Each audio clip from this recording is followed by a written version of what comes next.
Today's game space is clear the clutter. Let's head on over to the instructions of this game space and start working on the clutter that you may find in your digital situation. In this game instruction page, we're going to start with are digital files. So these are the files that you have in your computer that you have, downloaded on occasion, or that you have created, or that someone has emailed to you. However, you're receiving your files, or getting your files, or creating your files, you do need a way to organize them. And no matter how well set up your system is, if you don't regularly maintain it, it could very well all fall apart or get super, super cluttery. So we're going to bring up the Mac toolbar here, and we've got our handy little finder. So I'm going to bring that up and have it set up as the only thing. So this little finder here is the representation of the back end of your computer. So here, this will tell you where everything is in your computer. If you are using a PC, this little Finder equivalent is called File Explorer, and it is yellow and it looks like a little folder. So you'll want to find that if you are using the PC instead of the Mac. But other than this little image and how it looks, both of these file organizers work approximately the same way. So we're going to go into my test drive here that I use for demonstrations and just take a look at how this is arranged. So there's a couple of things that you're going to want to look at when you're in the process of decluttering your digital situation. So one of the most useful things that you're going to want to look at, and the easiest thing to start with, would actually be your desktop. So I'm going to hide this. And as you notice, my desktop here is relatively clean, and I, for the most part, like it that way. But your desktop can, on occasion, get cluttered with various icons. So that's the first thing that you're going to want to check and move those icons into a place that's more reasonable. Now you can do that directly from your desktop by um, moving things around, dragging and drop, or you can click on your Finder and do it from there. Because on your Finder, you're going to have an option for desktop. And it behaves very much the same way that everything else in your Finder works. So this here desktop, what it's showing in this glitch station folder and this screenshot, these are actually on my other screen because I've got two screens here. And so if I move my glitch station up there, you can see it. And let's see, I had a screenshot, so we can move that screenshot. It's over here. So my desktop is actually matching what I've got on the desktop versus what I have in this desktop field. So I'm going to minimize that just so that you can see how those work. And again, if you've got a desktop full of cluttery things, you can click and hold. So use your mouse button to click and hold, and you can drag things around and drop them into folders to be a little bit more organized. So now we've got just this nice little glitch station folder um, instead of the screenshot that we had earlier. So that is one way of organizing these various things that you have on your desktop. The other thing that you can do is take a look at your downloads. That's the other place where things often get a bit cluttery. I tend to delete my downloads rather rapidly, but this downloads folder can get very, very full. And so it's a good idea to go through and look through it and see, are there any PDFs that you downloaded that you really need to have access to?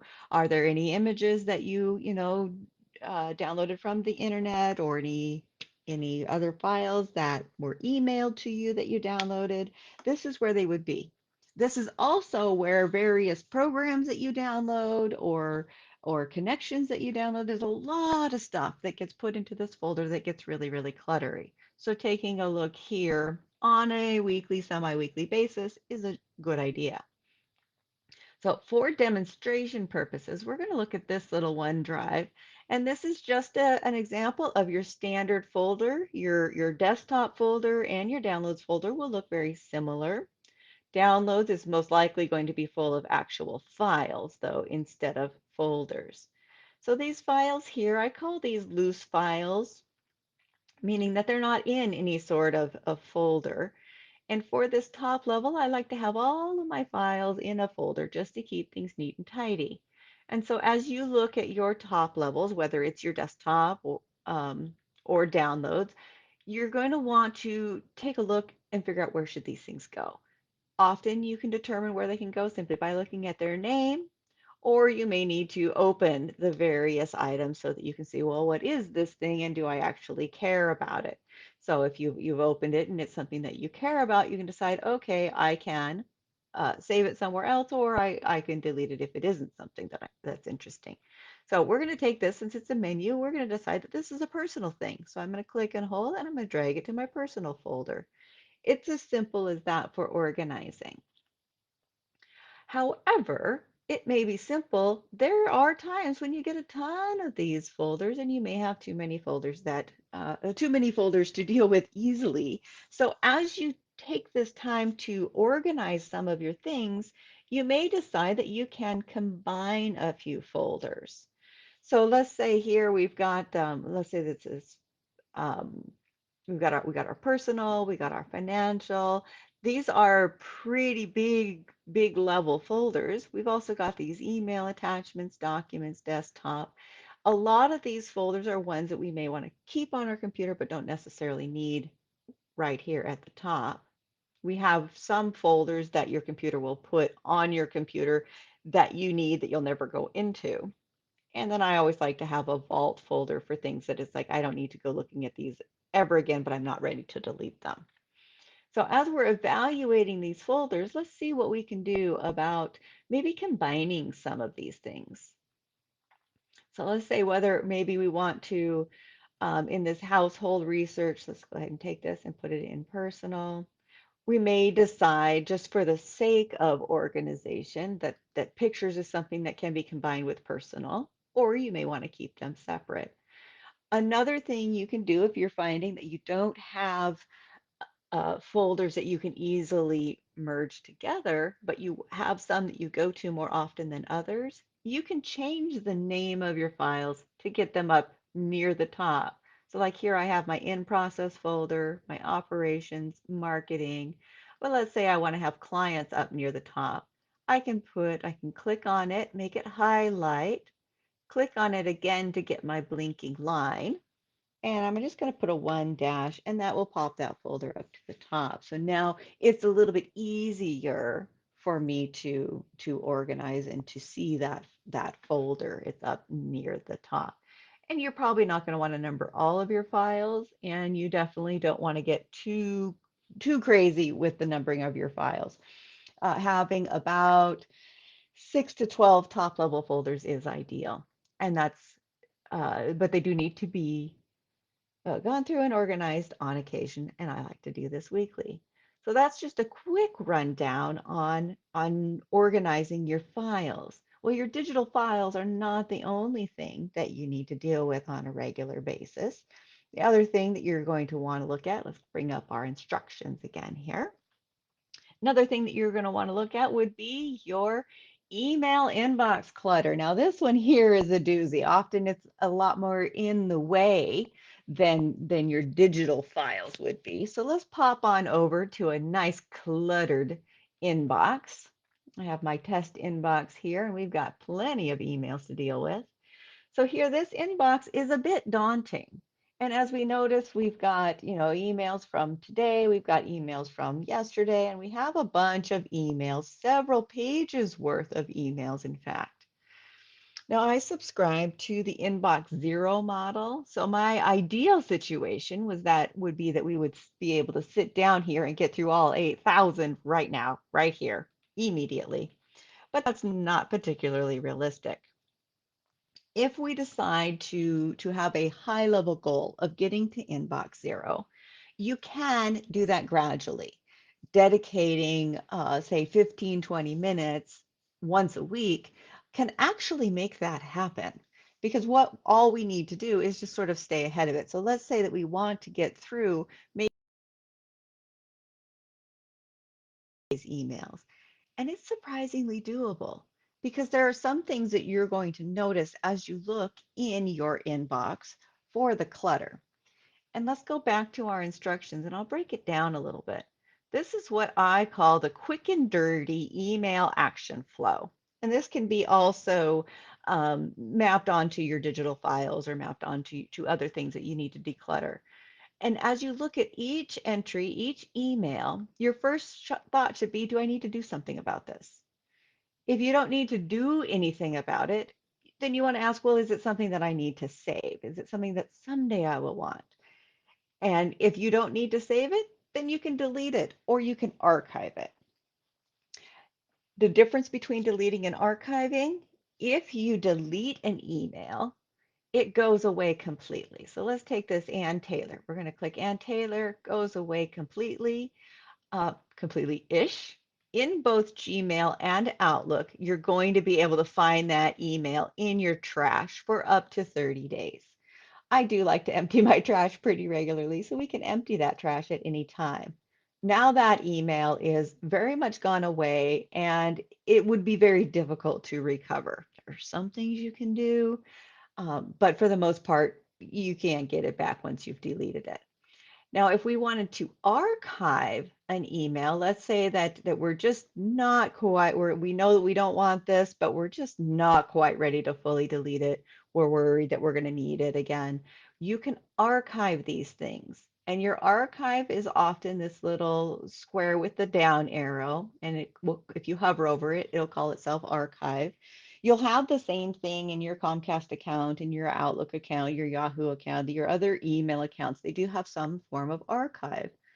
And what that does is it simply takes it out of the inbox. That's all it does. So we're going to click archive. It's going to take it out of the inbox. And so you're like, well, where is it if I ever wanted to retrieve that email again? There's two places you can find it. One, you can do a search if you're like, oh, well, I know it was like some sort of a health thing. You can do a search and you'll find that email eventually in your system. Or if you don't want to do a search, Google has a thing called All Mail, and that is all of the email in your system chronologically. Outlook has a very similar situation in the, let's get into our Outlook account. It has it in archived. It doesn't have an all mail, it has an archive. So here we've got our archive bucket and it will show all of the emails that you have archived over time. So here if we were to go to our inbox and we were to click a few emails to archive, they will go into that archive folder. In fact, let's do a few of those and let's just archive them. And they should go over here into this archive and they'll just hang out and they'll be out of your way and you won't have to deal with them, but you will not have lost them. So you have not missed anything. So let's go back on over to Gmail. And now that we have gone through our first path of do I need to do something? No. Do I need to save it? No. We've talked about deleting versus archive. Let's go back to this thing and let's say we did need to save it. Should it be saved? And if the answer is yes, then we're going to save it to a folder. This can trip people up in their quick and dirty organizing. You want to keep your folders to as few as you can get away with. And in many cases, you want to save your communications, you want to save your things that you need to actually do something about, and you may want to save newsletters that you're going to read. I also recommend sometimes that my people just simply create a folder called Save This.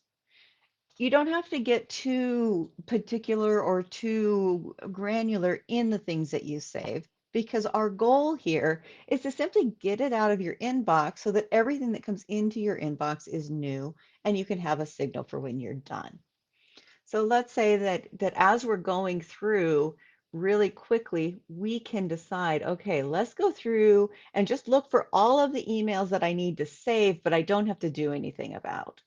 So we're going to go through, we're going to say, let's say we want to read that one. Let's say we want to read that one, maybe read that one, maybe read that one. And we can click them. And in Gmail, you've got the label, which will put a label on those emails. Let's say we want to call it save and apply that. It'll put a label on it, but it won't take it out of the inbox if we do it that way. However, if we go to the move folder, I better get back in my inbox here.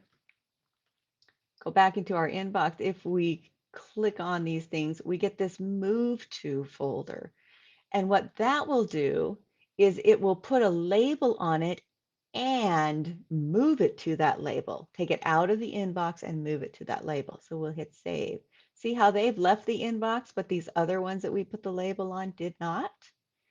Well, now this is super fun. If we click on these two that say save and we archive them, they will leave the inbox and they will remain in the save folder. So that's a very nice way of quickly dealing with all of your various things. So we can go through looking through this list and decide what things that we need to save and what things that we need to delete. And then there's also what things do you need to take action on. So if you need to actually do something about an email and you don't want to have to keep reading and figuring that out, you can select the things that you want to take action on, and you can use another folder to put them in. So you can save them in that folder. Now, there are those of us who visually need to be able to see things and have them stay in the inbox so that we can do something. This is a very nice case. There's a couple things you can do. You can take advantage of the star situation. You can star your emails. And so they'll stay in your inbox, but they're starred, so you know you have to do something. Or if you want to even be more commanding, you can use that label and call it in process and apply. And I put my in process label, I marked it as red in Gmail. You can do that in Gmail. The other email systems, you can't do it quite as well. But to create these colors, you click the three little dots and you can choose label color from there. That's a fun little trick. But as you're doing all of these, as long as it's labeled, you can archive them and get them out of your inbox. And you can always put them back in your inbox if you need to visually see them. But for this little declutter game, we want to let's see if we can get rid of everything, um, everything newer than say March 10th here. Let's see if we can clear all of these ones before March that came after March 10th so that we know that, okay, we've got, last week will take care of itself, but this week we're caught up. Notice here we've got our Ann Taylor. Is this an email that we actually need to continue receiving? And if it's not, we can take this time to unsubscribe, or if we're just in a super duper hurry, we can just go find all of the Ann Taylor emails. See here, that filter messages like these uses the Google search field and puts that from Ann Taylor email into the from box and finds all those emails. So we just click away and we've got a whole stack of those emails. And so I'm going to just select them and delete them all. I can delete 50 at a time, or I can select all of the messages and delete every last one.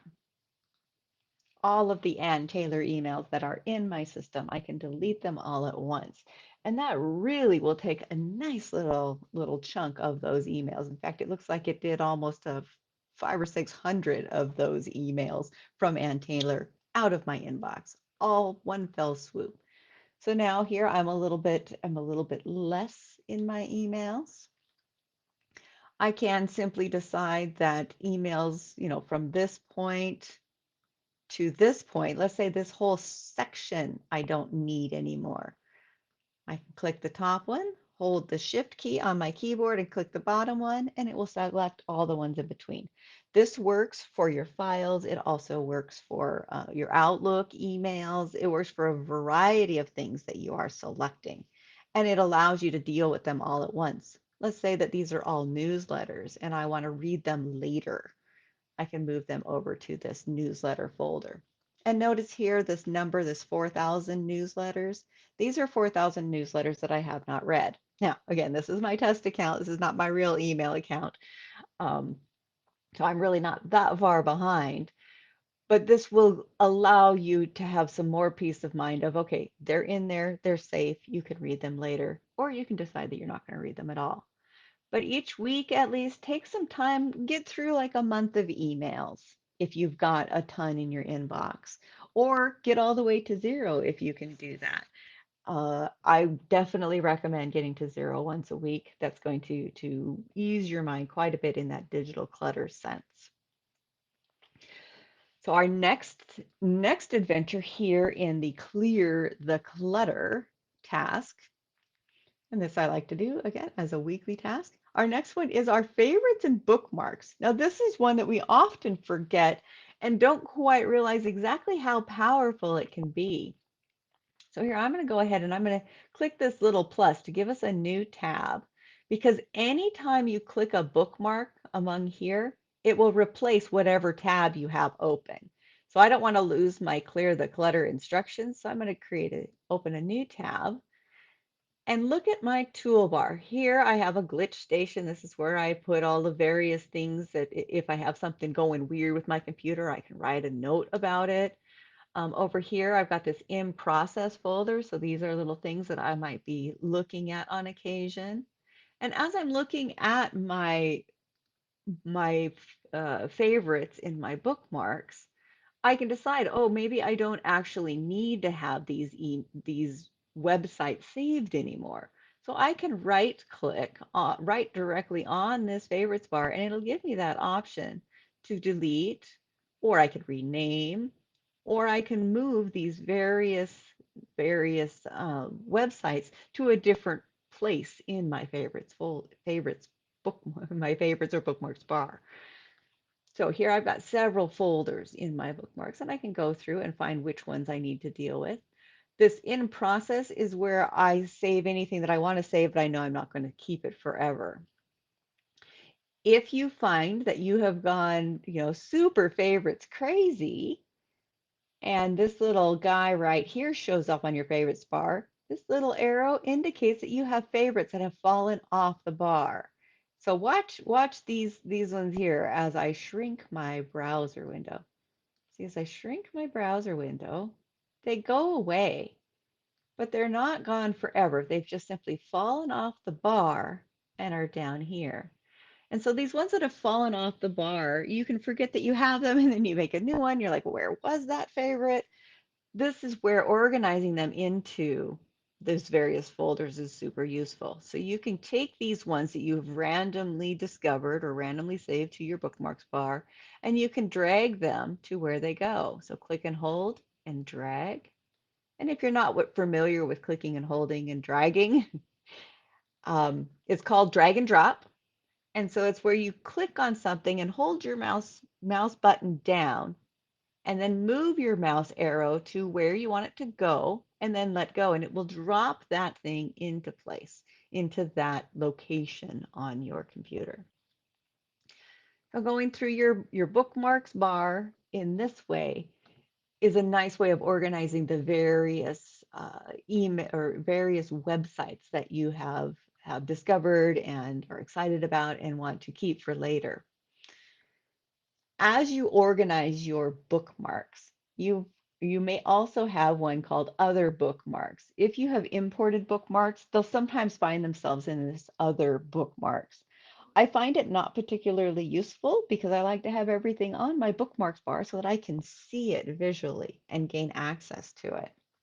So I'm going to take these from other bookmark, and again, you click and hold and drag, and you can move it to the little green plus, can move it to where you want it to go. So I can take that one and I'll move it over here and take this one and move it over here. And so now I have a nice tidy little Luxcentric folder with all my little game space pages. And my bookmark bar no longer has that little arrow. I can of course still shrink it and as they have dropped off. For quick little Facebook Live here, or video on the game space. Clear your clutter. This should be done weekly, or when you're bored, or when you just feel like organizing something and have a little productivity win under your belt. Thank you all for joining me, and until next time, I will see you all about the internet.